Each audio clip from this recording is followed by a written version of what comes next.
2024 kalau bapak salah pilih begini nih, disuruh ngurus laut malah jadi bajak laut. Tapi kalau ceramah orang begini dibilang radikal, amar ma'ruf nahi mungkar. Mana kalau Muhammad kita sogok perempuan, bilang yang lain dah setuju. Kenapa? Muhammad bukan pejabat Indonesia, kasih perempuan hijau matanya. Kalau kan begitu, di mana itu Indonesia? Kita tahu di Indonesia ada pejabat begitu, ada. Kau salah, kenapa kau pilih? Pilih sendiri kau pemimpinmu. Sekarang kau diberi kebebasan pilih pemimpinmu, tapi karena kau disogok, mana orang jahat kau pilih juga. Jangan ketawa, serius orang ini. Kita bermohon semoga rahmat Allah senantiasa dicurahkan dan melahirkan keberkahan-keberkahan terbaik yang diridhai Allah Subhanahu wa taala. Komen, like and share. Like, subscribe, share and comment. Orang Islam harus berpolitik supaya ruang-ruang politik ini tidak menjauh dari maqasidus syariah. Jenderal Tito jadi Kapolri. Untuk memperkuat ini, diangkatlah, dibentuklah Satgasus Merah Putih itu pada masa Jenderal Tito Karnavian. Diangkatlah Sambo, jadi tokoh Satgasus, Satuan Tugas Khusus Merah Putih. Akhirnya diulanglah teori evolusi, teori Darwin, yaitu pada saat pemilu 2000, Pilpres 2019. Berapa petugas KPPS yang dibunuh? 894. Mabes Polri memberikan warning, siapa yang melakukan otopsi, penjara. Siapa yang melakukan otopsi, penjara. Ini Polri. Akhirnya Ibu Dr. Ani Hasibuan nggak kuat, Pak. Ini 894 itu manusia, bukan kucing. Manusia. Sampai, Pak, ketika saya kuliah subuh di Masjid Al-Waqor, Togomas, Bukit Hijau, perumahan Bukit Hijau, itu saya turun dari mimbar, keluar masjid, ada seorang ibu, Ustadz, saya juga kena racun itu. Akhirnya saya, ibu segera minum habatus sauda, minyak zaitun, madu, bekam syar'i. Sudah, ibu perbanyak itu. Alhamdulillah selamat. Nah, ternyata Ibu Dokter Ani Hasibuan ini tadi diam-diam melakukan otopsi. Ternyata paling banyak pakai racun arsenik saat petugas KPPS minum kopi atau minum teh. Bahkan bapak-bapak, ibu yang dirahmati Allah, saya kebetulan punya teman dosen Fakultas Hukum UB. Dia ini punya mahasiswa, sudah jadi pejabat, diantaranya jadi ombudsman di Jakarta Pusat. Itu infonya dari ombudsman, itu orang Lampung, Pak, petugas KPPS, ketua KPPS Lampung. Itu diracun pakai arsenik itu, mental, tidak mati. Alhamdulillah masih diselamatkan oleh Allah.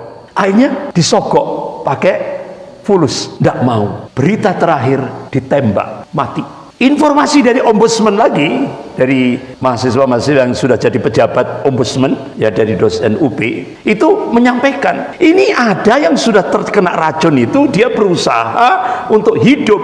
Dia mau terbang ke Kuala Lumpur, di rumah sakit Kuala Lumpur.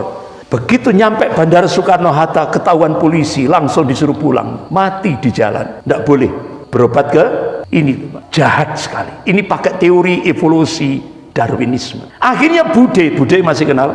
Bude, ya. Ditanya sama wartawan, Bu, Pilpres 2019 kemarin itu yang mati 894 petugas KPP. Oh, itu biasa. Astagfirullah. Sampai akhirnya ibu-ibu jamaah majelis taklim itu sampai, Ustadz, kok nggak ndang-ndang mati ya Ustadz ya, gitu. Akhirnya saya jawab, Bu, kalau Bude itu ndang mati, kita tidak dapat pahala. Kenapa? Justru diwet-wet sama Allah itu, ya kan? Model seperti itu diawetakan sama Allah. Supaya apa? Kita bangkit, ada usaha, berjuang, sehingga kita dapat pahala. Dengan dimunculkan Bude. Akhirnya masyarakat protes di depan Bawaslu. Berapa yang dibunuh? Berapa yang dihilangkan? Sampai sekarang hilang ratusan. Berapa yang dibunuh? Sampai videonya itu viral di medsos. Harun Al-Rashid, anak SMP, itu dibantai 10 brimob, Pak. Itu videonya jadi viral. Tapi akhirnya Mabes Polri menyatakan, oh itu polisi Thailand. Akhirnya komandan polisi Thailand marah kepada Polri. Mana buktinya? Ternyata diralat lagi. Oh ya, itu brimob yang membantai anak SMP Harun Al-Rashid. Anak SMP digebuki 10 brimob. Sampai akhirnya beberapa relawan itu menemukan jenazahnya itu di Selokan Comberan. Begitu diangkat kepalanya Harun al-Rasyid ini sudah lunak semua. Artinya apa? Tempurungnya sudah hancur. Bayangkan 10 brimob itu Pak, pakai popor senjata, pakai pentungan, balok kayu, pakai tendangan, dijejak dian semua. Anak SMP Harun al-Rasyid masih mungil anaknya. Pertanyaannya, apakah 10 brimob itu diadili? Tidak. Karena ini dibangun atas teori evolusi. Manusia itu binatang. Jadi tidak apa-apa membunuh. Itu pertanyaannya, di mana Pancasila sebagai dasar negara kemanusiaan yang adil dan beradab? Di mana? Ini ternyata Satgasus. Ngeri Pak, ngeri. Belum yang hilang sampai hari ini ratusan, belum diketemukan. Berapa yang dibunuh di depan Bawaslu? Padahal undang-undangnya rakyat itu boleh menyampaikan pendapat di muka umum, dilindungi oleh negara. Ini tidak, dibantai oleh Satgasus. Belum lagi ini buzzer. Lewat buzzer itu untuk menyebarkan hoax yang tadi sudah saya sampaikan. Jadi ternyata umat Islam ini tertipu oleh framing media. Ini diungkap oleh wartawan John Pilger, wartawan Australia ini. Coba pikir, kata dia, yang berkuasa di pemerintahan siapa? Kan bukan hijau, artinya bukan umat Islam, ya kan? Merah. Yang mampu mengendalikan Polri, TNI, Hakim, Jaksa, KPK dan siapa? Bukan umat Islam. Yang bikin undang-undang siapa? Yang korupsi EKTP masing-masing berapa itu? 500.000 US dollar. Siapa yang korupsi Jiwasraya, BLBI, Bank Senturi?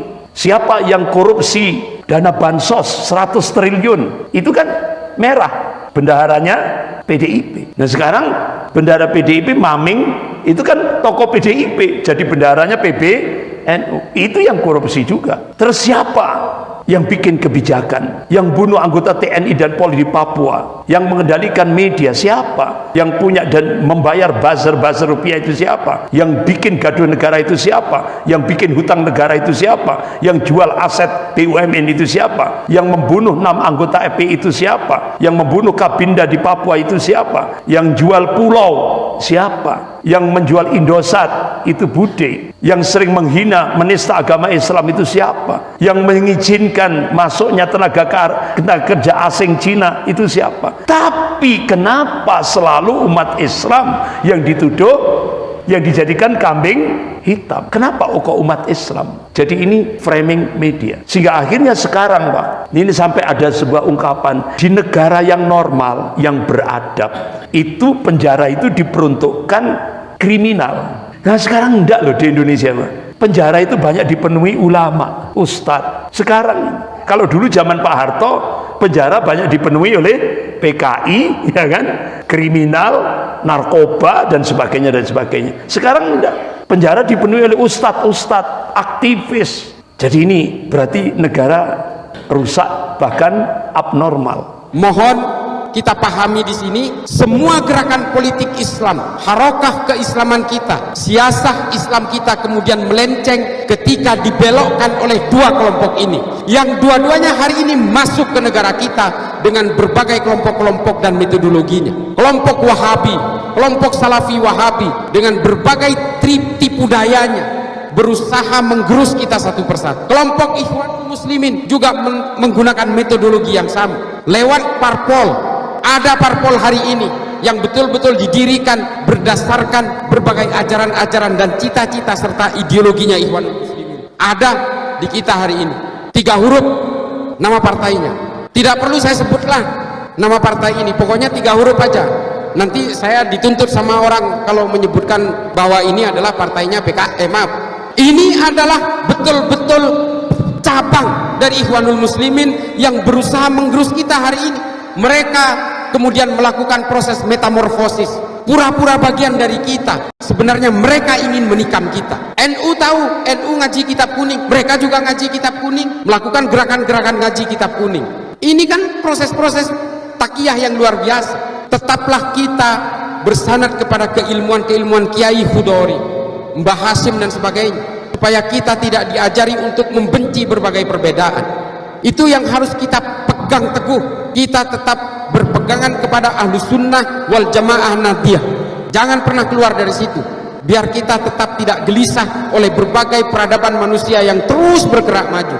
Apa yang saya sampaikan di sini adalah gambaran besar dari bagaimana berbagai ideologi transnasional hari ini yang berusaha menggerus dari kalangan Nahdien hari ini satu persatu gara-gara cebong kampret, padahal ini sudah telah lama lewat. Inilah dampak politisasi agama, ini yang harus kita pahami.